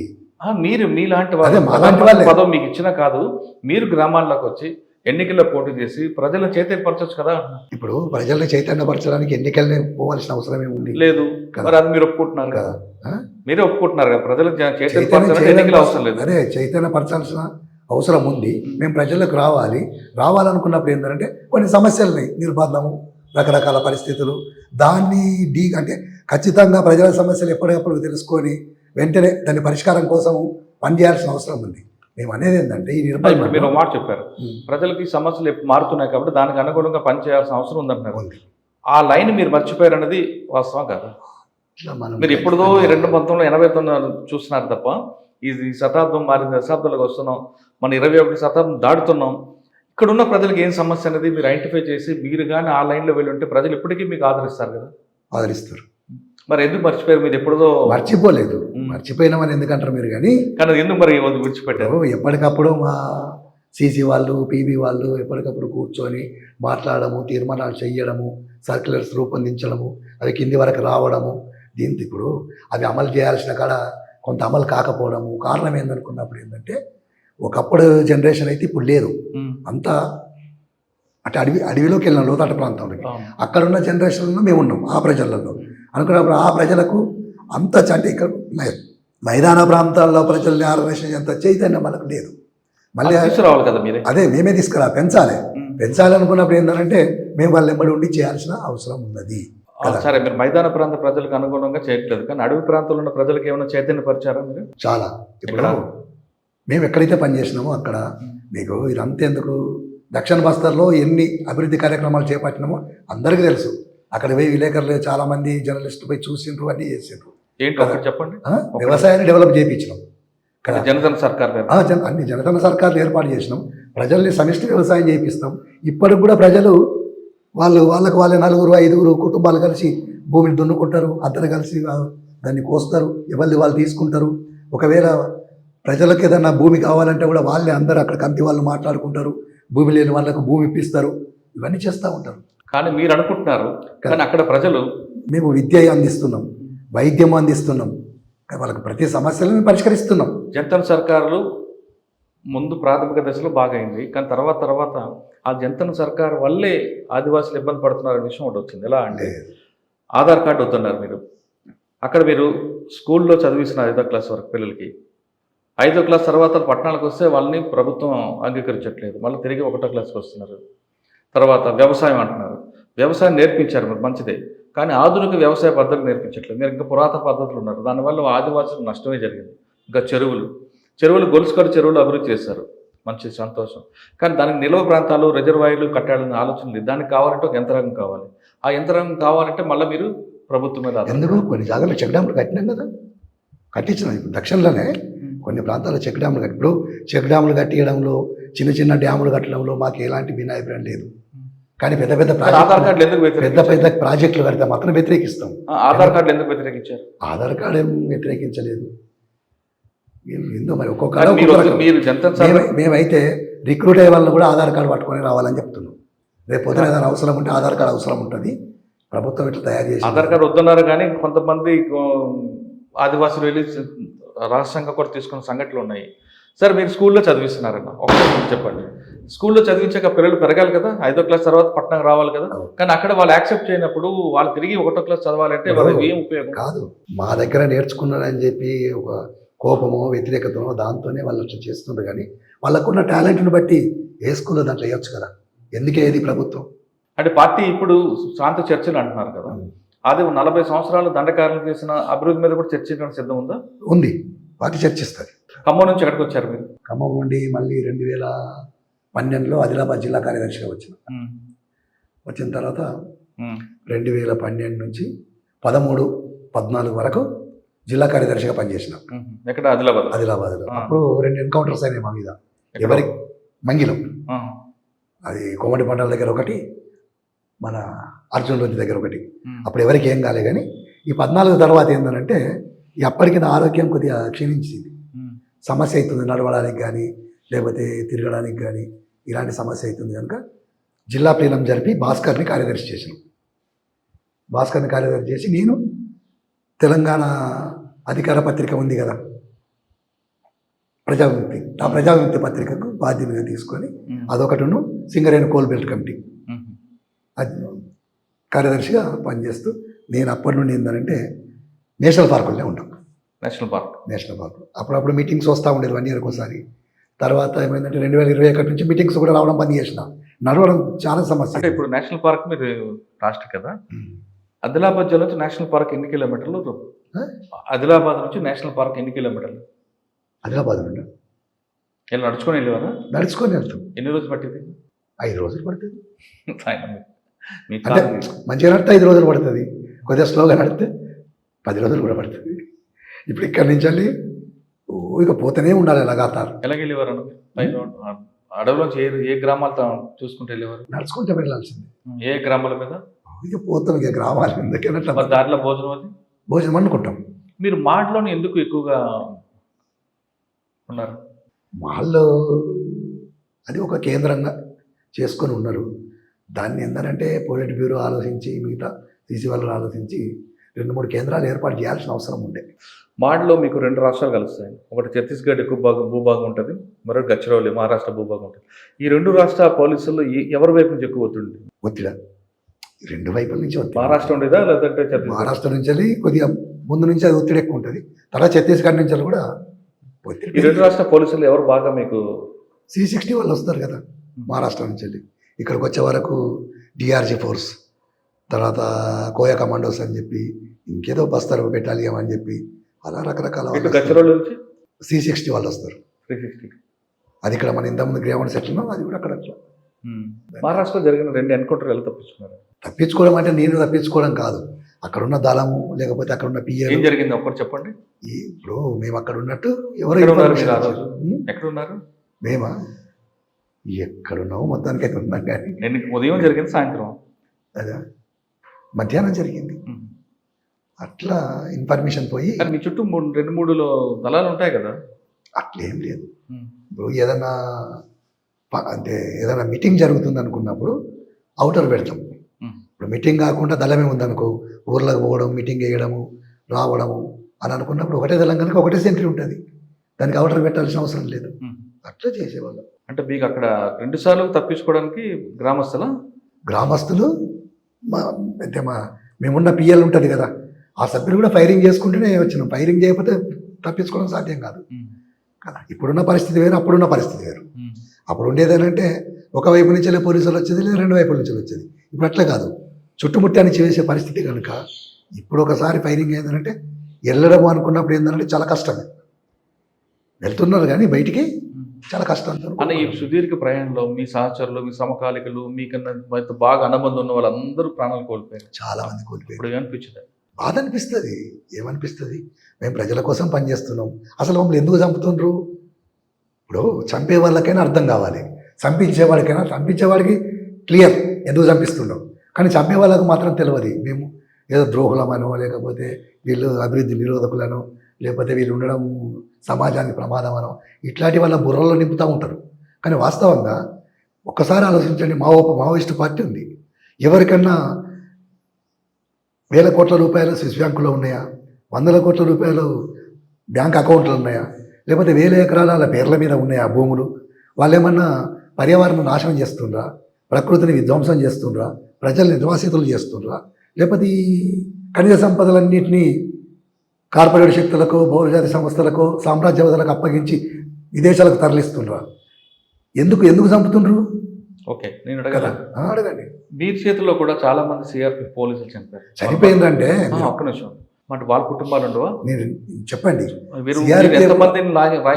ఎంతమందిని పోలీసులు చంపారు? చెప్పేది ఏంటంటే వాళ్ళు ఎందుకు వచ్చారు? మమ్మల్ని చంపడానికి వచ్చారు. మేము బ్రతకాలంటే ఏం చేయాలి? మేము కూడా దాడులు చేయాల్సిందే కదా. కరెక్ట్ మాట్లాడారు.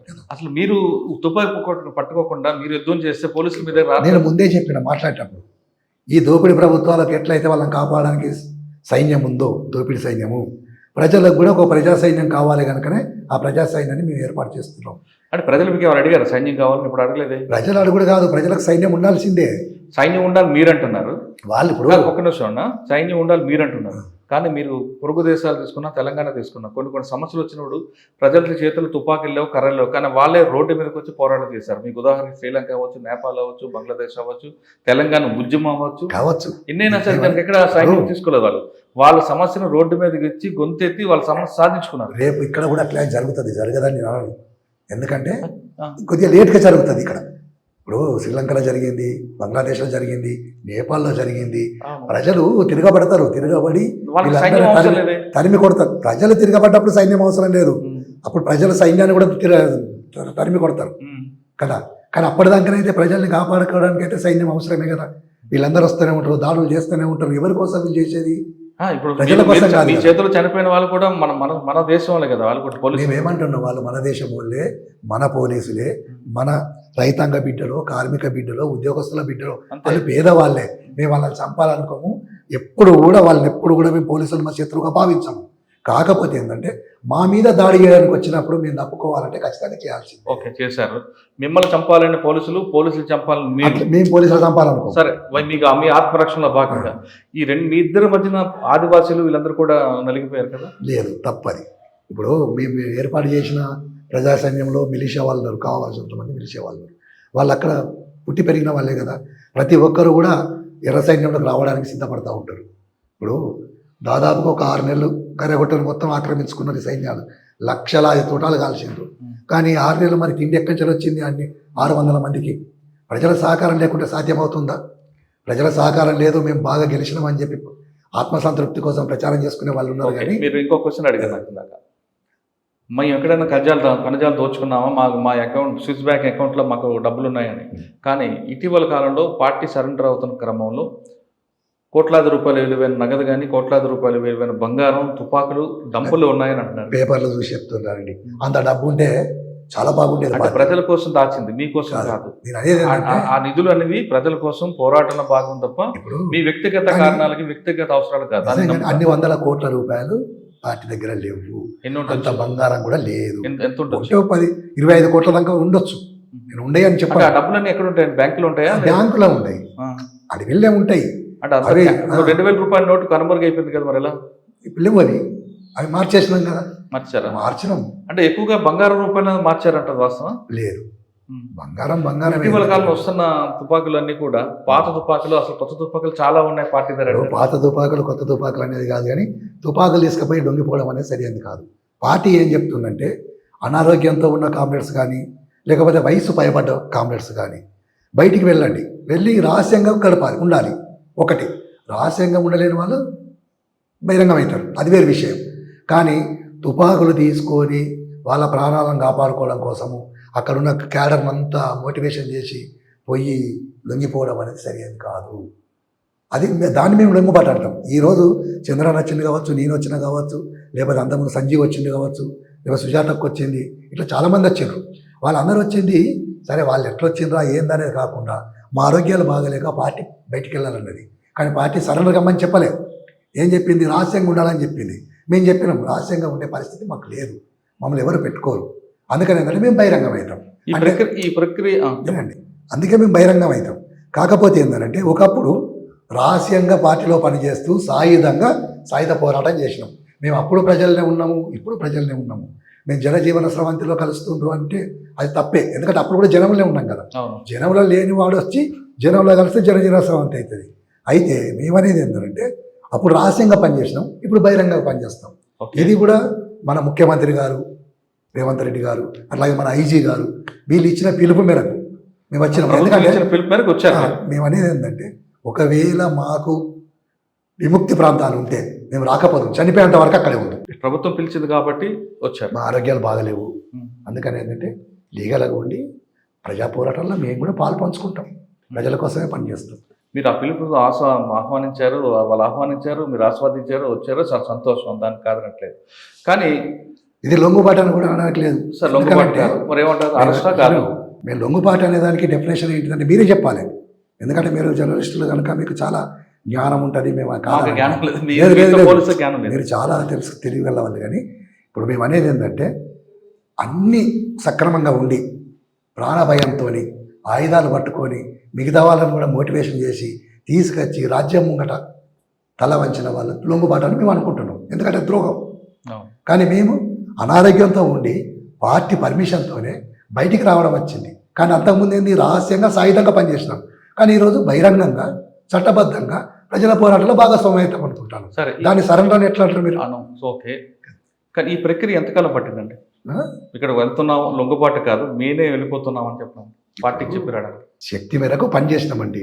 ఈరోజు శక్తి లేదు కనుక రెండు రకాల పార్టీలు రెండు రకాలు ఉంటాయి. మార్క్సిజం, లెనినిజం, మావోయిజం సిద్ధాంత వెలుగులనే ఒకటేమో సాయుధంగా పనిచేయాల్సిందే, తర్వాత బహిరంగం కూడా చట్టబద్ధ పోరాటాలు చేయాల్సిందే. అప్పుడేమో శక్తి ఉంది, ఆరోగ్యం ఉంది, వయస్సు ఉంది. అందుకని ఏంటంటే రహస్యంగా పోయినాము, ఆయుధాలు పట్టుకున్నాము, సాయుధంగానే పనిచేసినాం ప్రజలలో. కానీ ఈరోజు ఆ శక్తి లేకపోవడము, అనారోగ్యం పాలు కావడము, దీంతో ఏంటంటే బహిరంగంగా వచ్చేసి మళ్ళీ ప్రజల్లో కూడా లీగల్గా పనిచేద్దామని చట్టబద్ధంగా. అంటే పార్టీని లీగలైజ్ చేస్తారా మీరు ఒక్కరే లీగలైజ్? మేము లీగలైజ్ అంటే చాతగాని వాళ్ళందరూ అనారోగ్యంతో బాధపడుతున్న వాళ్ళు, అట్లాగే ఏంటంటే వయసు పైబడ్డ వాళ్ళు, వాళ్ళందరూ. మీరు మార్క్సిజం లెనినిజం చెప్పారు, ఇప్పుడు భారతదేశంలో అవన్నీ అవసరం అంటారా? ఇప్పుడు చెప్తాను, మార్క్సిజం లెనినిజము లేదా మావోయిజానికి కాలం చెల్లిందని ఎవరు అంటుండ్రు, వాళ్ళకు వాస్తవం తెలుసు.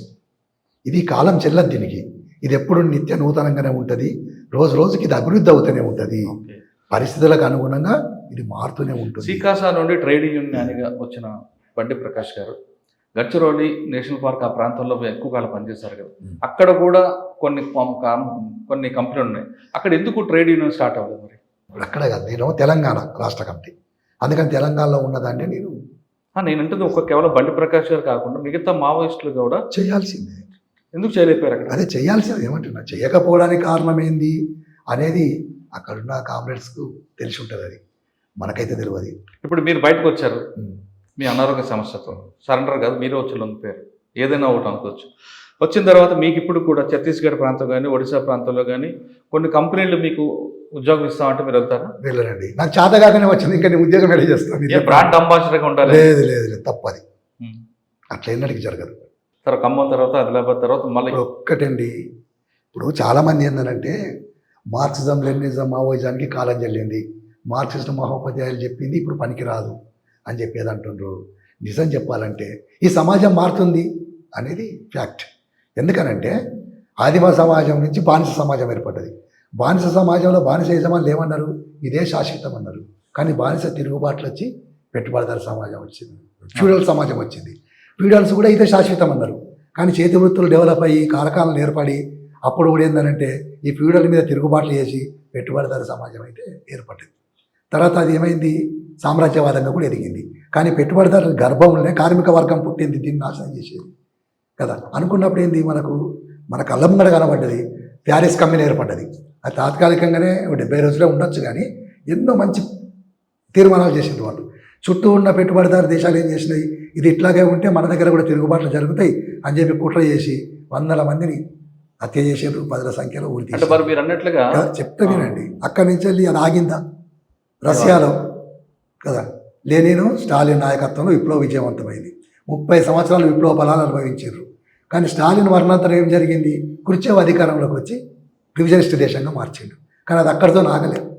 చైనాలో మావో చెవన్లై చూటే నాయకత్వంలో విప్లవ విజయవంతమైంది. కానీ మావో మరణాంతరం ఏమైంది, డెంగ్ ముఠా అధికారంలోకి వచ్చింది. ఇప్పుడు అది సామ్రాజ్యవాద దేశంగా ఎదిగింది, మార్కెట్ కోసం పోటీ పడుతుంది. ఈ సామ్రాజ్యవాద దేశాలని మార్కెట్ కోసం పోటీ పడుతున్నాయంటే యుద్ధం ఖచ్చితంగా వస్తుంది. కానీ దాన్ని ఆపుతుండ్రు, దానికి వాయిదాలు వేస్తుండ్రు, అది అంతటితో ఆగది, ఎప్పటికైనా రావచ్చు అంటారు. ఖచ్చితంగా వస్తుంది. ఓకే, మీరు కొంతకాలం పార్టీలో ఉన్న తర్వాత ఇటీవల ఆపరేషన్ కగార్ 26వ సంవత్సరం మార్చి క్లోజ్ అంటారు. ఈ నేపథ్యంలో పార్టీ కొంతకాలం శాంతి చర్చలు అన్నారు, దానికి ప్రభుత్వం దిగిరాలేదు. తర్వాత ఆయుధాల విసర్జన అన్నారు, దానికి దిగిరాలేదు. ఖచ్చితంగా ఆపరేషన్ కగార్ స్టార్ట్ అయ్యింది. చెప్పినా కదా, ఒత్తిడి ఉందని. ఒత్తిడి ఉంది, ఓకే. కానీ ఈ నేపథ్యంలో పార్టీలుగా 2గా విభేదాలు వచ్చాయని, సోనుజీ ఒకటి, దేవ్జీ ఒకటి, వాస్తవం కాదు? వాస్తవమే. అయితే పార్టీలో 2 లైన్ స్ట్రగుల్ ఉంటుంది, విభేదాలు వస్తాయి, చీలికలు వస్తాయి, రావని చెప్పం, అది తప్పు, రావు అంటే రాజకీయ పార్టీ తేడా ఉంది కాదు. అట్లా అనుకున్నప్పుడు ఏంటంటే అరే అట్లా లేదు, అసలు దీంట్లోనే ఎక్కువ వస్తాయి, సిద్ధాంతపరమైన చర్చలలో దీంట్లో ఎక్కువ వస్తాయి. అది మామూలు బూర్జువా పార్టీ అయితే అడ్జస్ట్ అయిపోయి ఆ ఎమ్మెల్యేలో ఎంపీనో ఇంకేదో వస్తాయి, అవి అది వేరే విషయం. కానీ ఇక్కడ అట్లా కాదు కదా. ఇప్పుడు సోను పోయిండు, పోతే పోనీయండి, కానీ సోను చేసిన పని ఏంటిది? ఆయుధాలు ఎత్తుకెళ్ళిండు, మనసులో ఆలోచన చేసి తీసుకెళ్ళిండు. తను పోయి నేనైతే సాయుధ పోరాటాన్ని విరమించుకున్నా, ఎందుకంటే ఈరోజు గగార్ ఆపరేషన్లో నేను త్యాగానికి సిద్ధంగా లేను, ప్రజల కోసం బహిరంగంగా పనిచేస్తా, ఎవరైనా వచ్చేవాళ్ళు ఉంటే రండి అంటే అయిపోతుంది. కానీ అతనెవరు ఆయుధాలు తీసుకపోవడం? దానికన్నా ముందు ఒక లెటర్ రాశారు ఆయన. ఎవరు? మిడిమిడి జ్ఞానంతో మేము తీసుకున్న నిర్ణయాల వల్లే పార్టీకి నష్టం జరిగింది. సరే, అంటే అందరిని కూడా కావచ్చు, కలిపినట్టు కదా. ఇప్పుడు కరెక్ట్ అన్నది కగార్ ఆపరేషన్ వచ్చిన తర్వాతనే మిడిమిడి జ్ఞానం అని అర్థమైందా తనకు? మీరు ఆలోచించండి. అంతకుముందు ఎందుకు రాలేదు మిడిమిడి జ్ఞానం అని? ఏమనంటే ఇప్పుడు ఏమంటాడు, నేను చాలా చర్చలు చేసిన అంటాడు. చర్చలు చేస్తే అప్పని కనీసం రాష్ట్ర కమిటీ వాళ్ళకన్నా తెలుస్తుంది కదా. సరే, కింది వాళ్ళకి తెలియకపోతే ఇవన్నీ సరే. సోను రాకని మీరు వ్యతిరేకిస్తున్నారు. మరి తక్కినపల్లి వాసుదేవరావు అలియా శాసన రాకని ఆయన 200 మంది తీసుకొచ్చాడు కదా. ఆయన 200 మంది ఏమంటున్నాం, వాళ్ళందరూ చేసింది అదేనండి, వాళ్ళు చేసింది అదే. ఇప్పుడు దేవుజీ మాట్లాడుతుండు, దేవుజీకి మేము సపోర్ట్ చేస్తాము. ఇప్పుడు మీ తర్వాత ఎవరు ఉండొచ్చు? ఎక్కడ తెలంగాణ కమిటీ పెడతారు, ఎవరైనా పెడతారు. ఎవరు పెట్టారు? ఎవరు రాదు. ఇప్పుడు దామోదర్ అయితే కార్యదర్శి, తర్వాత వెంకన్న ఉన్నాడు, ఆజాద్ ఉన్నాడు, ఇంకా వేరే ఆజాద్ గారికి పక్కన పెట్టినట్టున్నారు కదా. ఆజాద్ గారు అట్లా ఏం లేదు, 6 నెలలు ఎంతో ఏదో వేరే విషయాల్లో ఆయన 6 నెలలు సస్పెండ్ అయినా కూడా మళ్ళీ తీసుకుంటారు కదా, అంతే. ఆయన ఊకే గణేష్ ఇక్కడ లేడు, మరి తను ఒడిశా కమిటీలో ఉంటున్నారు. అంటే మీరు ఆయుధాలు ఎవరికి ఇచ్చి వచ్చారు అక్కడికి? మేమా నా దళానికి ఇచ్చి వచ్చాను. అక్కడ మంగు ఉన్నాడు కదా, ఆ దళం మంగుతో ఉన్నది.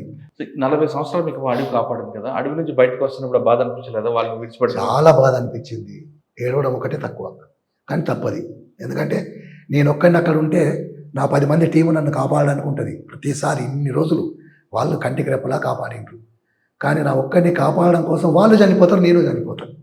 నాకు అది కూడా బాగా బాధ అనిపించింది. సరే, అడవిలో మీకు చాలా సమస్యలు చూశారు, గ్రామాలు, చుట్టుపక్కల గ్రామాలు. ఇప్పుడు మీరు ప్రభుత్వంతో దగ్గర అవుతున్నారు కాబట్టి ఆ సమస్యల పరిష్కారానికి ప్రభుత్వంతో మాట్లాడడానికి ఆ సమస్యలు ఏం గుర్తించారు మీరు? ఇప్పుడు మీరున్న ప్రాంతంలో, నేను మొత్తం అడగట్లేదు, మేమున్న ప్రాంతంలో అనుకున్నప్పుడు ఏంటంటే అక్కడ ఇప్పుడు నిర్వాసిత సమస్య ఏర్పడుతుందండి. ఎందుకంటే రైలు లైన్ వేయడానికి ప్రయత్నం చేస్తుండ్రు, రోడ్స్ వేయడానికి ప్రయత్నం చేస్తుండ్రు, బయలుడీళ్ళ నుంచి వెళ్ళి అక్కడికెక్కడో మహారాష్ట్ర మొత్తం. దీంతో ఏంటంటే ఉన్న గ్రామాలన్నీ పోతాయి. ఈ గ్రామాలు పోతాయి కనుక అందుకే మూలవాసి బచావో అనే దాన్ని వాళ్ళు అక్కడ ఎస్టాబ్లిష్ చేయడం జరిగింది, టీకే కాంప్లెక్స్. కానీ దాన్ని కూడా నిషేధం పెట్టిండ్రు వాళ్ళు కదా. ఇప్పుడు దానికి సంబంధించి మేము తెలంగాణలో ఉండి అక్కడ దానికోసం మేము పోరాడతామనంటే తెలంగాణలో ఉన్న ప్రజల సమస్యల కోసం పోరాటం చేస్తాం. ఇక్కడ అక్కడ బయటికి వెళ్తే అసలు ఏం సమస్యలు ఫేస్ చేస్తుండ్రు అనే దాని మీద. ఇప్పుడు ఎప్పుడు కూడా మావోయిస్టు పార్టీ కాదు, అసలు ఈ కమ్యూనిస్టు పార్టీలు ఉండద్దు, ఏది ఉండద్దు అనుకుంటే ముందు ఏం చేయాలి? దోపిడీ ఉండద్దు, అణచివేత ఉండద్దు, అసమానతలు ఉండద్దు. అప్పుడు పార్టీతో అవసరం లేదు కదా. వీటిని పరిష్కరించండి ముందు, సరిపోతుంది. సార్, మీరు అడవిలో ఉన్నారు కదా, జల్, జంగల్, జమీన్, ఈ మూడింటి మీద ఏమి లక్ష్యం సాధించారా? అట్లా కాదండి, సాధించడం అంటే కొన్నిసార్లు సాధిస్తాం, కొన్నిసార్లు మళ్ళీ ప్రభుత్వం స్వాధీనం చేసుకుంటుంది. ఎప్పుడు ఇది నిరంతరం జరిగే ప్రక్రియ, చివరికి మాత్రం ప్రజలదే అవుతుంది. ప్రజలదే రావాలనుకున్నారు, వచ్చారు, ఆయుధాలు ఇచ్చి వచ్చారు, మిగతా వాళ్ళకి కాకుండా. కానీ ఇక్కడ వచ్చిన తర్వాత మీ మీద రివార్డు కూడా తీసుకున్నారు కదా. మరి ఇప్పుడు అన్నీ ఎవరు రాస్తారు? మీరే చెప్పండి, ఎవరు తిండి పెడతారు? ఇప్పుడు మీరు నెక్స్ట్ మీ ప్రణాళిక ఏముంటుంది, మీ భవిష్యత్ ప్రణాళిక? ఇప్పుడు నా ఆరోగ్యం ఫస్ట్ చూపెట్టుకోవాలి, తర్వాత లీగల్గా ప్రజల సమస్యల మీద మేము కూడా వాళ్ళతో కలిసి పనిచేస్తాం. అంటే ఇప్పుడేమో ఇక్కడ సాయుధంగా చేయడం కాదు, లేకపోతే ఆయుధాలు పట్టుకోవడం కాదు, లేకపోతే ఇంకెవరినో మీరు అందరూ పార్టీలోకి వెళ్ళి పార్టీకి ఓన్రి అని చెప్పి వాళ్ళతో. కొంతమంది బండి ప్రకాష్ గారు, తర్వాత పుల్లూరు ప్రసాద్ వ్యూహంలో భాగంగా వచ్చారు ఇక్కడికి అనుకున్నట్టు. ఇప్పుడు రకరకాలుగా మాట్లాడతారండి ఎవరైనా కూడా. నిజం చెప్పాలంటే ఇప్పుడు అంటే పార్టీకి కొంచెం ఆక్సిజన్ ఇవ్వడానికి, ఊపిరి పోయడానికి ఎత్తుగూడలో భాగంగా వచ్చారు. వాళ్ళు అనుకునే తప్పేమున్నది, వాళ్ళు అనుకుంటే తప్పేం లేదు కదా. మేము అనేది ఏంటంటే ఈ సమాజంలో ఈ సమాజాన్ని 2 దుష్టశక్తులు పట్టి పీడిస్తున్నాయండి. ఆ దుష్టశక్తులు అనుకోవచ్చు, లేకపోతే ఇంకే ఏదన్నా అనుకున్నా పర్వాలేదు. ఈ 2 దుష్టశక్తులు అంటే ఒకటేమో సామ్రాజ్యవాదం, రెండోది మతోన్మాదం. ఈ సామ్రాజ్యవాదానికి ఏంటంటే ప్రజల శ్రమశక్తిని జీవగంజిగా పోసి బ్రతికిస్తూ ఉన్నారు. ఈ మతోన్మాదానికి ప్రజల రక్తాన్ని జీవగంజిగా పోసి బ్రతికిస్తారు. కానీ వీటి రక్త మాంసాలు ఉడికిపోయినాయి, దీని శక్తి నశించిపోయింది, కొన ఊపిరితో కొట్టుమిట్టాడుతూ మర్రశ మీద పండుకొన్నది. ఇవి ఎన్నడూ లేవయ్యి లేచి బట్టకట్టాయి. ఇది క్షీణించి నశించిపోవాల్సిందే. మరి నశించిపోతే ఇంకోటి అభివృద్ధి చెందాలి కదా. కదా. అందుకున్నప్పుడు ఏంటంటే నూతనంగా వచ్చేది ఏందనుకున్నప్పుడు సోషలిజమే అంతిమంగా కమ్యూనిజం ఖచ్చితంగా వస్తుంది. మేము ఇప్పటికీ చెప్పదలుచుకున్నది ఏంటంటే యువత నడుం బిగిస్తే ఈ సమాజం మారుతుంది. ఆ యువతకు ప్రజలందరూ సహకరించాలి. ప్రజలు మార్పు కావాలని కోరుకుంటే మాత్రం ఖచ్చితంగా మార్పు జరుగుతుంది. కానీ యువత మీరంటే మంచిదే, కానీ ఆ యువత విలాసాలకి దానికి అలవాటు పడుతున్నారు కదా. చూడండి, అదొక ట్రెండ్ కొంతకాలమే, తర్వాత దానికి కూడా విరక్తి పుడుతుంది వాళ్ళకు. అది ఎక్కువ కాలం ఉండదు కదా. ఇప్పుడు మనం పోరాడలేదనుకోండి, మన తాతలు ముత్తాతలు అందరూ కూడా బానిసలుగా బ్రతికారు. ఇలా మనం అదే బతుకుతాం, మన పిల్లలు అదే బతుకుతారు. అందుకని ఖచ్చితంగా పోరాడాల్సిన అవసరం ఉన్నది. ఓకే సార్, ఫైనల్గా చెప్పండి, ఇప్పుడు ఇంకా అజ్ఞాతంలో ఉన్న మన వాళ్ళందరికీ రమ్మంటారా, పోరాటం అక్కడే ఉండి పోరాటం? నేను చెప్పదలుచుకున్నది ఒకటేనండి, అంటే వీళ్ళగా వాళ్ళకు కూడా బయటకు వస్తే సమాజంలో మార్పు వస్తుందేమో కదా. మేము అనేది ఏంటంటే అనారోగ్యంతో ఉన్న కామ్రేడ్స్, వయసు పడ్డ కామ్రేడ్స్, పైపడ్డ కామ్రేడ్స్ రావాలని చెప్తాం మేము. ఎందుకనంటే వాళ్ళు అక్కడ ఉండి వాళ్ళతో పాటు వాళ్ళని కాపాడడానికి ఒక 20 మంది 30 మంది ఇట్లా ఉండడము, వాళ్ళు కాపాడలేరు, వాళ్ళని వీళ్ళు చనిపోతారు, వాళ్ళు చనిపోతారు. అందుకని ఏంటంటే అనారోగ్యంతో ఉన్న వాళ్ళు కానీ వయసు పైబడ్డ వాళ్ళు కానీ రావాలి. వీలైతే రహస్యంగా ఉంటే ఉండండి, రహస్యంగా ఉండలేని పరిస్థితి ఉంటే బహిరంగం కండి. సార్ ఫైనల్గా ఇంకో క్వశ్చన్, దండకార్యం నేషనల్ పార్క్ అనగానే హిడ్మా ఎప్పుడైనా మీరు కలిసారా? ఇడ్మన్ నేను 3 years అవుతుంది నేను కలవక. ఎక్కడ ఉంటారా ఎక్కువ? ఆయన బియ్యంలో ఉంటాడు, బెటాలియన్లో. ఎక్కడ, ఏ ప్రాంతం? దక్షిణ బస్తరే. అంటే ఏ ప్రాంతం ఎక్కువ అంటారు? దక్షిణ బస్తర్లే ఉండేది, దానికి అక్కడే పట్టు ఎక్కువ. దాని నుంచి కరేగుట్ట పోయినరు, కరేగుట్ట పోయిన తర్వాత మళ్ళీ అక్కడి నుంచి ఎక్కడో అక్కడ వెళ్ళిపోయారు. ఇప్పుడు ఒకప్పుడు ఎంతైతే ఫోర్స్గా వచ్చి క్యాంపులు వేసిండ్రో, కొన్ని క్యాంపులు తీసిరు కనుక మళ్ళీ అక్కడే ఉంటారు, ఎక్కడికి పోతారు. అంటే ఇప్పుడు పార్టీలో ఉన్న వాళ్ళలో కొంచెం గట్టిగా పనిచేసి మిలిటరీ చేసే వాళ్ళు ఎవరున్నారు?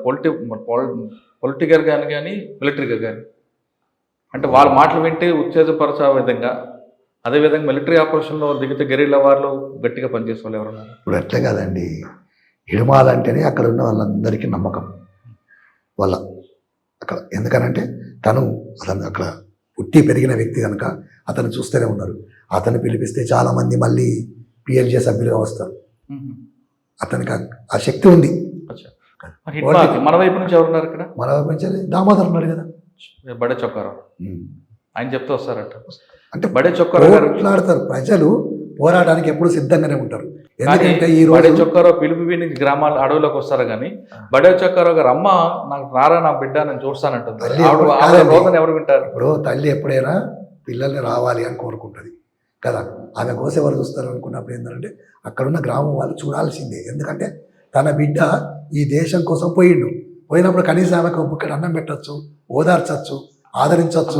ఏ తల్లికైనా అన్నం ఒక్కడు అన్నం కాదన్న, తన కొడుకు తన దగ్గర ఉంటే ఆనందం వేరే ఉంటుంది. ఎప్పుడైనా కూడా అట్లా కరెక్టే, కానీ అట్లా ఉండాలనుకుంటే సమాజం మారది. సమాజం కోసం మనం ఎవరైనా అంటే తన కొడుకు సమాజానికి ఇచ్చేసిన తల్లి ఆవిడ అలాగా అనాథగా ఉండాల్సిందేనా? ఆ తల్లికి ఆ చైతన్యం ఉంటే ఖచ్చితంగా ఆవిడ ఒక దగ్గర ఏడుస్తున్నారు. ఏడుస్తారు. మేము అనేది అంటే మా తల్లి ఏడుస్తుంది, మీ తల్లి ఏడుస్తుంది, ఎవరి తల్లి అయినా ఏడుస్తుంది. ఎందుకంటే తల్లి కన్న ప్రేమ. ఈ ప్రయాణంలో మీ అమ్మ నాన్నగారు ఎప్పుడు గుర్తు వచ్చే వాళ్ళు ఉన్నారా? గుర్తుకు వస్తారు అంతే. ఎందుకంటే వాళ్ళు కలిసారు, బయటకు వచ్చాక కలిసారా? నేనా బయటకు వచ్చిన తర్వాత అమ్మని కలిసాను. ఏమన్నారమ్మా? గుర్తుపట్టారు మిమ్మల్ని? ఇప్పుడు కాదు, అప్పుడు కాదు, ఇప్పుడు నేను కనుక అమ్మ లేదు, చనిపోయింది. ఆ విషయం తెలిసిందా మీకు? నా నాన్న కూడా చనిపోయాడు. నాకు తెలియదు, ఇక్కడికి వచ్చినాక తెలుసు. ఇక్కడికి వచ్చాక అంతవరకు తెలియదు. అంటే మీరు ఆ తల్లి రుణం ఏం తీర్చుకున్నారు? ఇప్పుడు ఏంటండి, సమాజం మారితే ఆ తల్లి కన్నా సమాజం అవన్నీ కాకుండా మనకి జన్మనిచ్చిన తల్లి తండ్రి రుణం తీర్చుకున్నారా లేదా? బాధ్యత మనకి కాదండి. వాళ్ళు మమ్మల్ని కని పెంచి పెద్ద చేయడం అంటేనే ఈ సమాజానికి అప్పగించారు. అంతకంటే ఇంకా రుణం ఏమున్నదండి. ఆవిడ మిమ్మల్ని కన్నది సమాజం కోసం కాదు, తన బిడ్డ తనకి ఆఖరి వయసులో తను చూసుకోవాలని చెప్పి కన్నా కూడా పరిస్థితుల్లో మార్పులు జరుగుతున్నప్పుడు నా బిడ్డ ఏం తప్పు పని చేస్తలేడు అని చెప్పి అనుకున్నది. నేను ఇక్కడికి వచ్చిన తర్వాత 2004లో కలిసినప్పుడు కూడా నేను మళ్ళీ పోతున్నా అంటే కూడా మా అమ్మ ఏమనలేదు, ఓ బిడ్డ మంచిగా ఉండు, జాగ్రత్తగా ఉండు, ఓ అని చెప్పాను. ఇప్పుడున్న పరిస్థితుల్లో యువత ఖచ్చితంగా మార్పు రావాలి, సమస్య వచ్చినప్పుడు నడుము బిగించి ముందుకు వెళ్ళాలంటున్నారు అన్న బండి ప్రకాష్ గారు. అంతేగాని స్వార్థానికో విలాసాలకో ఉంటే మాత్రం ఈ సమాజంలో మార్పు రాదు, సమస్య ఎప్పుడు అలాగే ఉంటుంది అంటున్నారు. ఇక మొత్తం మీద తీసుకుంటే బండి ప్రకాష్ గారి జీవితం అనారోగ్య సమస్యతో బయటకు రావాల్సి వచ్చింది. ఆయన లొంగుబాటు కాదు, నా అనారోగ్య సమస్యని వచ్చాను, కానీ వచ్చిన వాళ్ళు మాత్రం నేను తుపాకీని ఇచ్చి వచ్చాను తప్ప నేను తుపాకీని తీసుకురాలేదంటూ ఆయన స్పష్టం చేస్తారు. అంతేకాకుండా ఇప్పటికైనా అడవిలో ఉన్న అనారోగ్య సమస్యలు ఉన్న వారందరూ కూడా దయచేసి బయటికి రండి.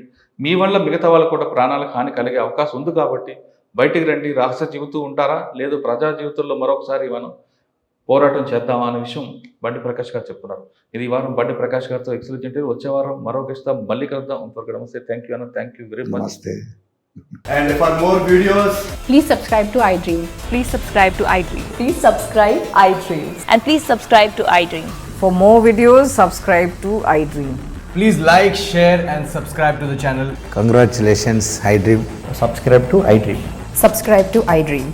So subscribe to iDream Media. iDream team అందరికి huge congratulations. Please subscribe iDream Media. Please subscribe to iDream. Subscribe iDream. Please subscribe to iDream. iDream అంటే నా కళల ఛానల్ను సబ్స్క్రైబ్ చేసుకున్న నోరు తిరుగుతలేదు. మీరైతే గంట గుర్తు కొట్టండి. For more such videos, please subscribe to iDream. Subscribe to iDream. Please subscribe to iDream. Please subscribe iDream Media. Please do subscribe to iDream. Please subscribe to iDream Media. For best entertainment and information, please subscribe iDream. And don't forget to subscribe to iDream.